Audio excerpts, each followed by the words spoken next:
يلا.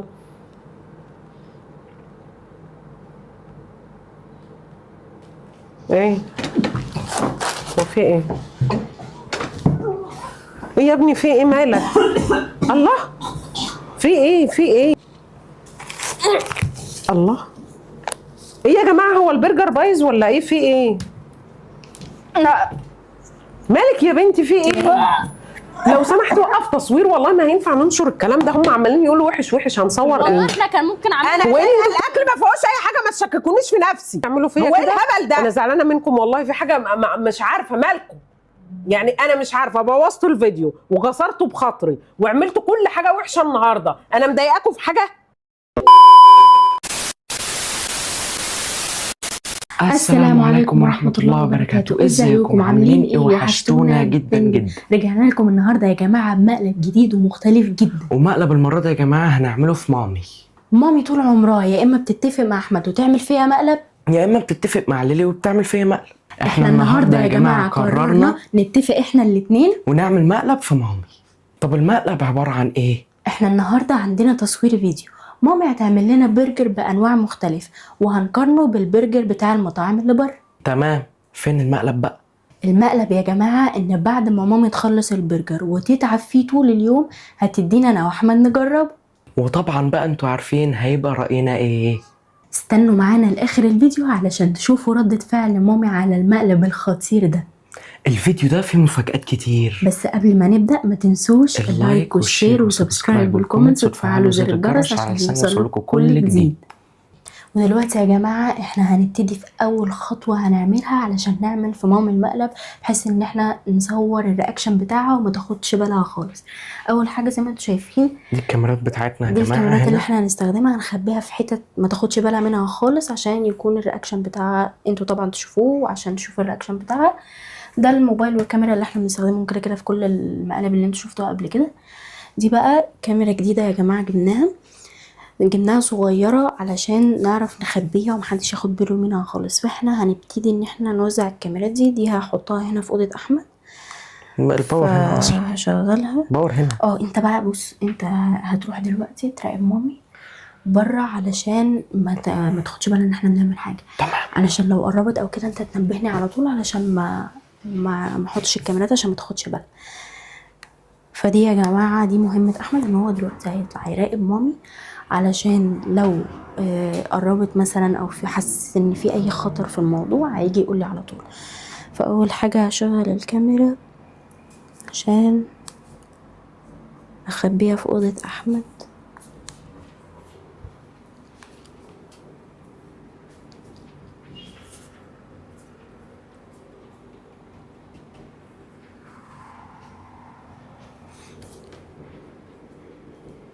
كده شغلتها، فانا هحطها في حته يعني مفيش بني ادم هيفكر يبص هناك. احطها هنا كده، اظن مش باينه اهي. خلاص كده. يلا بقى نشوف الكاميرا التانية نحطها فين. ماشي، هنحط دي في الاوضه، ممكن ناخد الكبده نخبيه بيها. بصوا هحط الكاميرا دي هنا، افتحها بس الاول، احطها هنا كده، هنا في الحته دي، والفتحه اللي هنا في الكاب هخليها في العدسه زي ما انتم شايفين كده.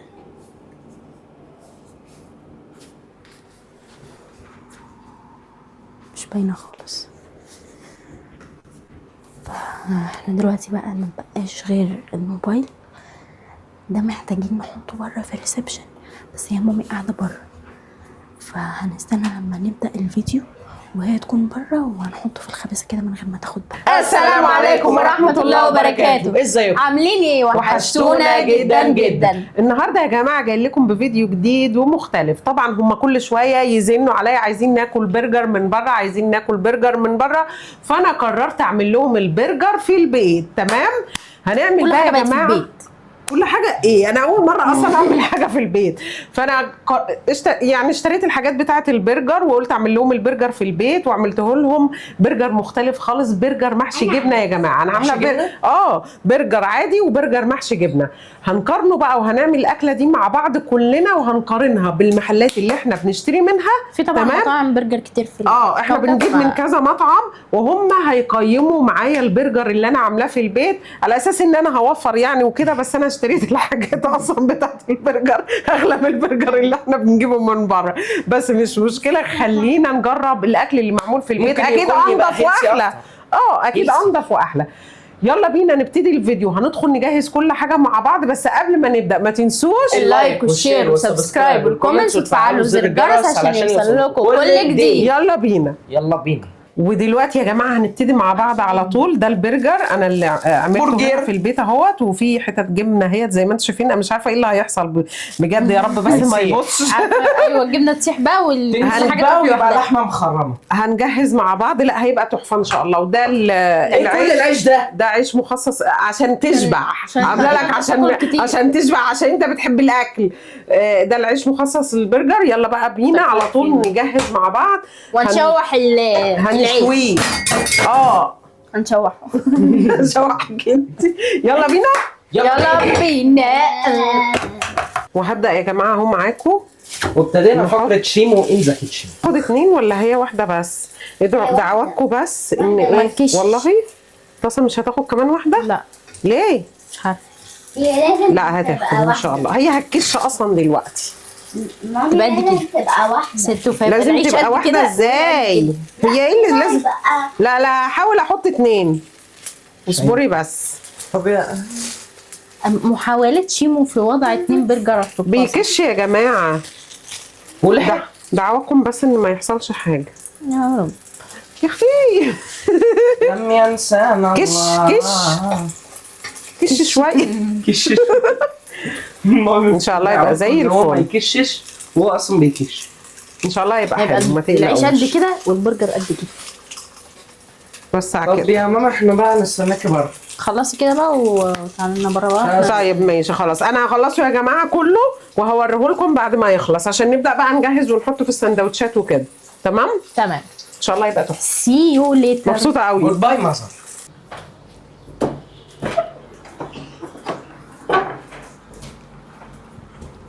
ودلوقتي يا جماعه زي ما انتوا شفتوا مامي بتعمل البرجر جوه في المطبخ، ومشغوله وفايده كده معاها وشغاله وعماله تتكلم معاها. فاحنا طبعا لازم نستغل الفرصه دي ان احنا نحط الكاميرات بره في الريسبشن، علشان معظم الحاجات والرياكشنات اللي هتحصل هتبقى في الريسبشن. فلازم طبعا نصور الرياكشن مامي. فلازم احنا عندنا كام واحده الاول؟ بص هقول لك على حاجه. احنا في دلوقتي. مكان الاول هنحطه هنا، وممكن لا استنى هنحط هنا الاول. ممكن نحط هنا الاول لان انا اصلا ساعات بنسى ان احنا عندنا زرعه في البيت فمحدش هياخد باله. فممكن انا معايا الكاميرا اهو، المروحه مخبياها. فممكن نحطها هنا كده مثلا، وتصورنا بقى واحنا داخلين وكده. نحطها هنا. طب على فكره ممكن ما الكاميرا تكون مش هتصور كويس، بعدي بقى الحاجات كده. ما انا هبعدها كده بس عليها كده بحيث انها تبقى باين. تمام حلو قوي. كده مصور الكاميرا زي ما انتم شايفين. تمام حلو قوي يا جماعه. وايه حلو جدا. احنا داخلين وكده. فالمكان التاني بقى اللي انا قلت لك عليه هيبقى هنا. يبقى هنا برضو علشان لما نيجي نقعد على الركنه او اي حاجه هتحصل هنا تبقى باينه. طب هنحط فين كل حاجه باينه؟ هات الموبايل اهو. نحطه هنا. الله فكره حلوه. الكاميرا تبقى طالعه من هنا، هندخل الموبايل جوه، الكاميرا تبقى طالعه من هنا. فاحنا بس ايه بص على ده شويه. بس بقى نشد ده ورا ونحط ده قدام كده تاني. كده كويس كده. هندخل. اقفلي بقى عشان في مسافه كده. ايوه عشان ما تبانش. التصوير يبقى باين. زي ما انتم شايفين يا جماعه حطينا الكاميرا تمام. هنا. شغلت الاثنين. تمام. علشان بقى لو في اي حاجه هتحصل هنا هتتصور وهيصورنا احنا داخلين. كله متصور 4K. كله ماشي زي الفل. احنا دلوقتي هنروح نشوف مامي بتعمل ايه عشان بقى ما يبانش حاجه وكده. نشوف بقى عملت ايه، خلصت ولا لسه. يلا بينا. ايه الاخبار يا مامي؟ ايه انتوا مش شامين الريحه ولا ايه؟ ده الريحه قلبة الدنيا تحفه. انا مش شامه حاجه بصراحه. ليه عندك زكام ولا ايه؟ لا ما عنديش، انا زي الفل، بس مش الله. شامه حاجه. غريبه يعني. غريبه يا جماعه، واقسم بالله ريحته تحفه، ده شكله هيطلع جميل قوي. انا خلصت زي ما انتم شايفين. بصوا بقى اللي محشي جبنه ده، الجبنه طالعه منه ازاي، شكله هيبقى حلو قوي. وده برجر عادي انا كنت عاملاه قبل كده، وده اللي محشي جبنه. تمام، انا قربت اخلص، ما عادش الا المجموعه دي وخلاص كده هنبدا نجهز على طول. اما نشوف. مش جعانين؟ حاضر. انا ميته من الجوع. يلا بينا. وطبعا يا جماعه عشان ابقى عملت كل حاجه خاصه بقى بالمطاعم، انتوا عارفين ان بعد ما البرجر بيتشوى بيعملوا العيش كده، بيحمروه ايه مكان شوي البرجر. حمروه. تمام، فانا هعمله بقى دلوقتي. لازم يبقى لونه بني كده وكريسبي. هعمل بقى واحده واوريها لكم. يلا مش حرماكم من حاجه اهو، كانكم جوه المطعم. اوعي تحرقيه بس. ليه؟ ما لسه هو بياخد وقت. احمد ابني بيشجعني على الاخر. التشجيع ما اقولكوش على التشجيع اللي هو فظيع. بيشجعهولي. هخلص بقى كده واوريكم بعد ما اعمل واحده، هوريها لكم شكلها ايه، واقوم عاملاهم بقى كلهم ونطلع نجهز بقى ونتغدى مع بعض.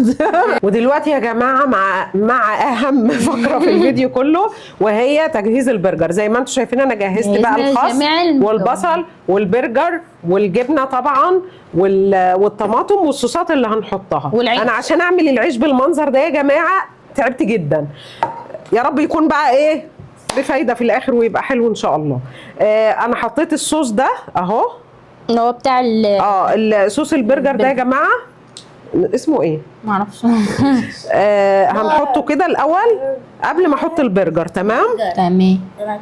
طبعا بقى ليلى واحمد هيقيموا في الاخر. احط البرجر الاول بعد الصوص. فريده مش هتاكل ولا ايه؟ وفريده طبعا اهو.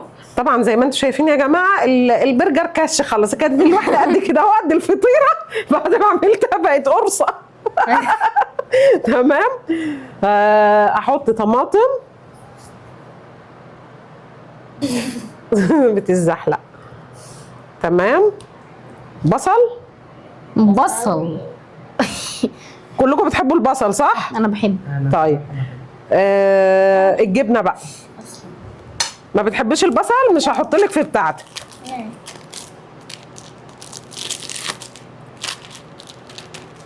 والخس ايه؟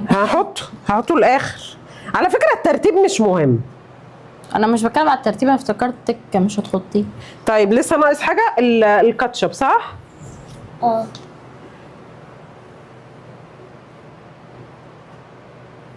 هو نحط صوص تاني على فكره. تمام. حاسه كتير. حلو. تقريبا مفيش برجر، هو كش اصلا. اوفر ايه؟ هو ايه اللي اوفر؟ لا حلو. لا حلو. خلاص حلو. يلا مين بقى اول حد هيجرب معانا؟ هنبتدي باحمد مثلا. ماشي. ده بتاع احمد. استنوا ما تجربوش، انا هخلص لكل واحد وبعدين تجربوا. تمام. هنسيب بقى بتاع احمد كده. يا لهوي، مطعم. بص يا جماعه الجمال، وحياة ربنا سندوتش تحفه. هجهز ده بتاع احمد. ندخل بقى اعمل لليلي. فكروني ان بتاع فريده ما فيهوش بصل. تمام ماشي. تحبيش البصل؟ هحط. تحبش البصل؟ ايه العيش الزعلان ده؟ مش زعلان. هحط الصوص زي ما قلنا عشان ايه لما احط البرجر يلزق فيها. يعني المفروض يا جماعه وانتوا بتعملوا البرجر تحطوا صوص في الاول وصوص في الاخر بتاع ده عشان الساندوتش بالظبط. هو غير هي بصوا يا جماعه حلاوه البرجر، الجبنه طالعه منه ازاي. واو، مامي طباخه عالميه.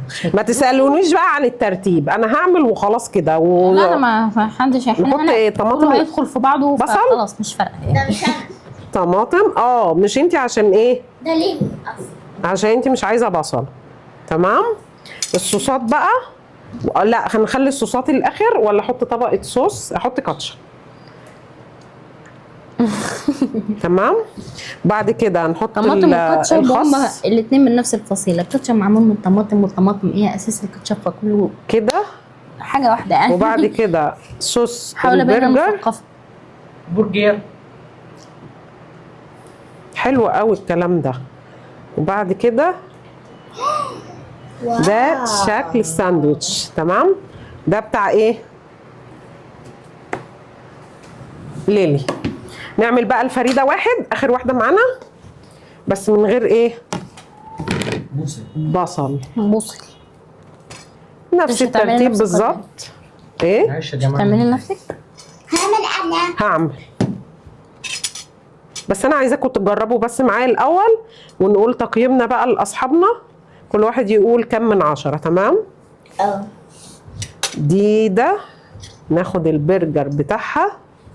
بصوا الجبنه تحفه. تمام. مفيش بصل، هنحط طماطم كده، وبعدين شويه كاتشب، انا راح احكي بصراحه بدك تعيش براحه. وبعدين الخس. عايزه حته خس حلوه كده. بصل بيبقى حلو يا ديدا في البرجر على يا فكره. جماعه قولوا لنا تحت في الكومنتات ده خس ولا كابوتشي. ما هو الخس هو الكابوتش. ايوه فريده قالت لي من شويه بتقول لي يا جماعه الخس ده بالعربي والكابوتشي بالانجلش. لا. تمام. احط لها بقى شويه صوص تاني من بتاع البرجر كده، ونقفل الساندوتش ويلا بينا يا جماعه عشان نقيم. خد يا ديدا يلا. ده خد يا احمد. نبتدي باحمد الاول. ماشي. يلا واحد واحد كده. اللي قدام بس كده. يلا. استعد يا بطل. ماشي بسم الله. يلا.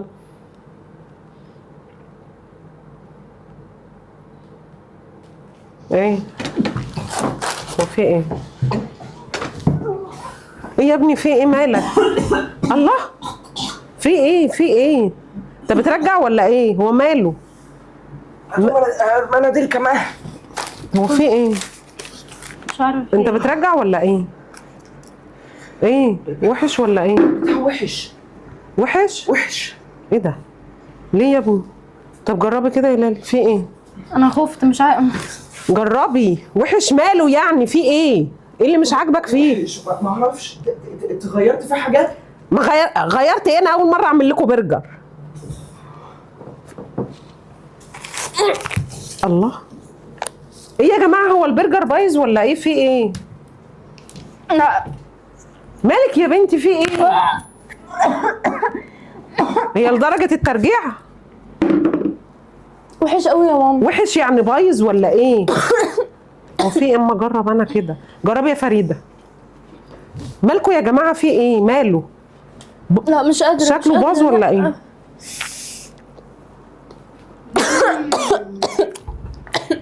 حلو. ده يجنن. وحش انتوا قوي. بتستهبلوا ولا ايه؟ اقسم بالله طعمه تحفه. وحش قوي. لا حلو قوي. تشيل الطعم ده من بقي. والله العظيم تحفه. ايه ده رايك يا ديدا؟ حلو قوي. هو في ايه يا جماعه؟ انتوا بتعملوا كده ليه؟ والله العظيم لا في اي حاجه وطعمه زي الفل. لا طب وحش معلش قوي. معلش وقف. احنا هننشر ايه اللي عمالين يقولوا وحش ده؟ بجد هنصور ايه؟ لا مش هينفع والله. اقفل لو سمحت. انت انت عملت في حاجات. عملت ايه؟ بقول لك طعمه تحفه. هو انتوا بتدوقوا طعمه- هو انتوا بتدوقوا بتاكلوا غير حاجة باقي الناس ولا ايه؟ بقول لك طعمه لا. حلو قوي. وحش قوي. وحش قوي. لا حلو حلو. ما يتاكلش خالص يا جماعه. لو سمحت وقف تصوير، والله ما هينفع ننشر الكلام ده. هم عمالين يقولوا وحش وحش، هنصور ايه؟ انا مش عارفه والله العظيم ايه اللي انتوا عملتوه ده. يعني انتوا مش عارفين تستحملوا دقيقتين لحد ما اخلص الفيديو؟ يا مامي احنا كان ممكن استحملنا والله، بس هو يعني ما قدرناش نستحمل من كتر ما هو وحش. هو ايه اللي من كتر ما هو وحش؟ ما هو زي الفل. انتوا شككتوني في نفسي. اقسم بالله طعمه تحفه. فريده هو طعمه وحش؟ لا حلو. هو والله وحش يا العظيم مامي. جميل. هنكدب عليكي ليه؟ هنكدب عليكي الوحش. انا مش قادره، انا بطني بتقطع مع اني ما بلعتوش اصلا. لا حول ولا قوه الا بالله العلي العظيم. انا الطعم في طعم طعم غريب جدا في بقي، عايزه اغسل بقي يا جماعه والله لو العظيم ينفع على لساني. لا انتوا بتستهبلوا بجد. مش قادره بجد، وحش جدا. ايه في البتاع ده؟ والله العظيم ما عملت حاجه، انا عملته وحطيته في الفريزر عشان برضو ما يبقاش فيه، حطيته على طول في الفريزر اول ما عملته عشان ما يحصلوش اي حاجه ولا يبوظ ولا اي حاجه. يعني انتوا شككتوني ان هو باظ، بس انا اصلا اول ما عملته وجهزته حطيته في الفريزر على طول. انا ما اعرفش بقى انا ضايقه فريده. ايه الاخبار؟ طعمه حلو ولا وحش؟ حلو ده مش طبيعي. يعني انتوا الاثنين في نفس الوقت هو طعمه وحش؟ طب ما في حاجه مش طبيعيه. يعني ما برضه انا مش عارفه. هو ممكن بقى ما في حاجه اتغيرت، ممكن زي ما انت قلتي باظ مثلا، ما اعرفش. شككتوني في نفسي. لا اله الا الله، لا بس هو اله وحش، الا ما الله. يتاكلش، ما يتاكلش حرفيا. انا مش قادره. انا لو ينفع اقطع لساني دلوقتي كان زمان عملت كده. انا في طعم في بقي. ايه الاوفر اللي انت فيه ده؟ أنا مش لسانك عارفة. يعني للدرجه دي؟ وحش هو انا أوي. اول مره اعمل لكم اكل يعني؟ وحش قوي. ده انا عاملاها لكم مفاجاه وقاعده تعبانه طول النهار واقفه في الحر، واصلا انا طالعه من المطبخ اقسم بالله ربنا يعلم بيا اصلا عامله ازاي، والجو حر نار اليومين دول.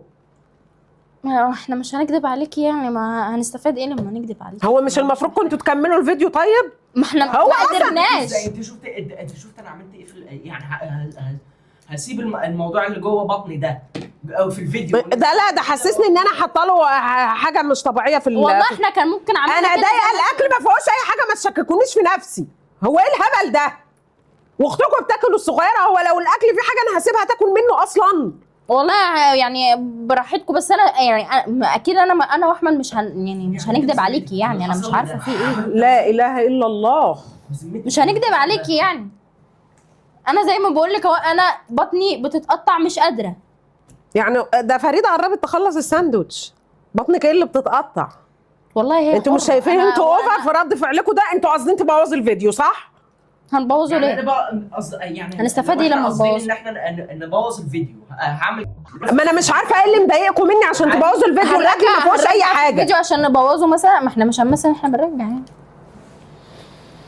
هو يا مامي إله إلا الله. هو وحش. انا زي ما بقول لك، لو صدقوا بالله انتوا الاثنين ما عندكم عشان افضل واقفه في المطبخ طول النهار وتعبانه وحرانه.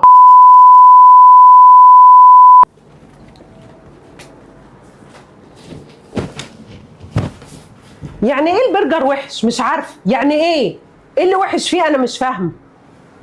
استغفر الله العظيم يا رب. يا مامي انا بقول لك وحش. احنا لو كنا ينفع ان احنا نستحمل شويه ونقول للناس ان هو كان حلو كنا عملنا كده، بس انا ما قدرتش. البرجر وحش. لا حول ولا قوه الا بالله العلي العظيم.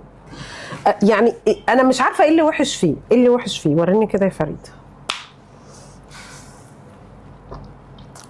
حياة ربنا ملوش حل، والله العظيم خطير وطعمه انا جميل. ما اعرفش هو فيه ايه يعني. انا مش عارفه ايه اللي حصل فيه ده. طيب لما دقنا هو طعمه وحش. انا ما اعرفش ايه مشكلته بقى. يا بنتي اقسم بالله ما في اي حاجه. يعني انا انتوا اللي عليكم وحش. طب نعمل لك ايه؟ هو ما انا دقته واختكم كان فعلا وحش. ده اختكم خلصت السندوتش، خلصته كله. والله هي حرة. الطفلة الصغيرة. ما هو لا. وحش. احنا يعني احنا مثلا لا الاطفال بس الصغيره أنا في بيستطعموا الاكل احسن. وبعدين هو انا اول مره اعمل لكم اكل، اول مره اعمل لكم حاجه. طب ما انتوا كل الاكل اللي انا بعمله بتتجننوا عليه، اشمعنى دي يعني؟ وبعدين انا عملت لا ماشي اول مره اعمل لكم برجر، بس لا. انا مش بشكر في حاجتي ولا اكلي ولا حاجه. هو طعمه حلو فعلا، ما ماشي. فيهوش اي احنا حاجه. دقنا وبنقول لك انه وحش. ما هو لا، هو كان فيه فعلا طعم مش طبيعي. انا زعلانه منكم، انا زعلانه منكم عشان انا طول اليوم واقفه في المطبخ. قسما بالله انا عمري ما اتحريت كده، وفي الاخر تكسروا بخاطري وتعملوا فيا كده. ده انا والله العظيم يعني انا قلت اعمل لكم حاجه مختلفه واعمل لكم مفاجاه واعمل لكم الاكل اللي انتوا بتحبوه في البيت على الاقل ابقى ضمناه، وفي الاخر تعملوا فيا كده. انا زعلانه منكم والله. في حاجه مش عارفه مالكم يعني. انا مش عارفه، بوظت الفيديو وكسرته بخاطري وعملت كل حاجه وحشه النهارده. انا مضايقاكم في حاجه؟ لا ما احنا ما هي دي الفكره. يعني هنعمل لك ايه؟ والله العظيم زعلانه منكم زعل مش عارفه اقول لكم ايه. لما ابقى تعبانه التعب ده كله وزي ما انا بقول لك عمري في حياتي ما اتحريت كده. يعني انا كنت واقفه في المطبخ قسما بالله. موضوع عمايل العيش اللي بعمله في الطاسه بالزبده اللي انت جيت شفته ده، الدخان مال المطبخ وحرانه ومش طايقه نفسي، وكل ده انا عايزه الفيديو يطلع حلو في الاخر برضه. هو في ايه؟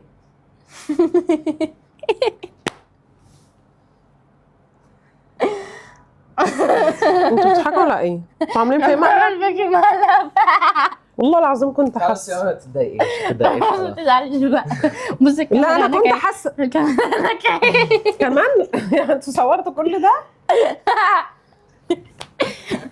خلاص. على فكره انا عايز اقول لك على حاجه بصراحه. انا اصلا كنت حاسه انا هموت واكل سندوتش برجر. يا جماعه انا ما دوقتش والله العظيم ما لقيتش ادوق. طعمه انا ما اعرفش ايه ده، العيال دي جننتني. انا شكيت في نفسي اقسم بالله. وفريده ما شاء الله شكلها. تعالي فريده تعالي.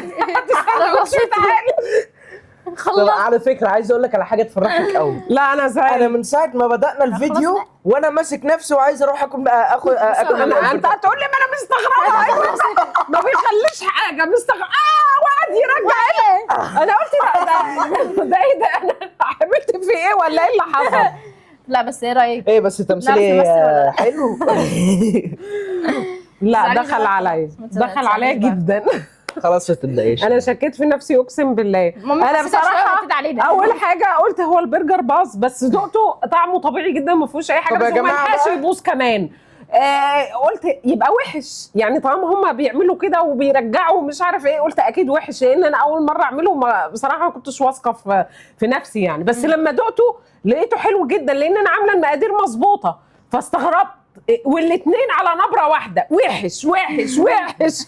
في ايه ده؟ هم اصلا اول مره يقولوا لي على اكل انا عاملاه وحش. هو قاعد اروح اخد جماعه جماعه انتظرونا قريبا في افتتاح مطعم برجر شيمو. لا بس بجد دخلت عليا. احمد اخوكي كان بيرجع ولا اجدعها واحد. احمد يا جماعه مصدر الساوند. لا الرياكشن بتاعه كان مش طبيعي لدرجه ان انا صدقت فعلا. بس انا صدقت ان هو وحش لدرجه احمد اولا ما شاء الله بياكل اي حاجه، فانا صدقت ان هو وحش. طالما احمد قال وحش يبقى وحش، فبحاول اقنعهم بقى انه تمام والدنيا تمام مفيش فايده، ودول مصرين على رايهم، بس كان قلبي حاسس ان في حاجه غلط. نجحنا في المقلب. هو حلو بس بيظبط. يلا انا اعترف لكم ان هم يعني عملوا مقلب حلو واستنوني انا هرد لكم المقلب ده وهنتم منكم واحد كل واحد مقلب لوحده. على فكره انا ما دقتش ما عدا فريده، عشان فريده هي اللي نصفتني النهارده. اكتبوا لنا بقى تحت يا جماعه في الكومنتات ايه رايكم في المقلب بتاع النهارده، وشوفوا بقى. لا هو كان حلو بصراحه، ما حدش لسه يقدر كمان يقول غير فوق كده. من البتاع ده حلو قوي بجد. يلا يا حبايبي كده نكون خلصنا مقلب النهارده. انا مبسوطه ان الفيديو تم بمقلب بقى مش مقلب. المهم ان فيديو البرجر اتعمل. انا كنت زعلانه جدا. يا رب يكون المقلب عجبكم هتوحشونا جدا واكتبوا لنا برضه تحت في الكومنتات مقالب عايزينها بقى في الفيديوهات. لا اكتبوا لي انا اعمل فيهم مقالب ايه عشان اخد بصوا يا افكار. جماعه ما شاء الله بألف هنا وشفا يا روح ماما. وقبل ما نقفل ما تنسوش اللايك والشير والسبسكرايب والكومنتس وتفعلوا زر الجرس عشان يوصل لكم كل جديد. بنحبكم جدا وباي.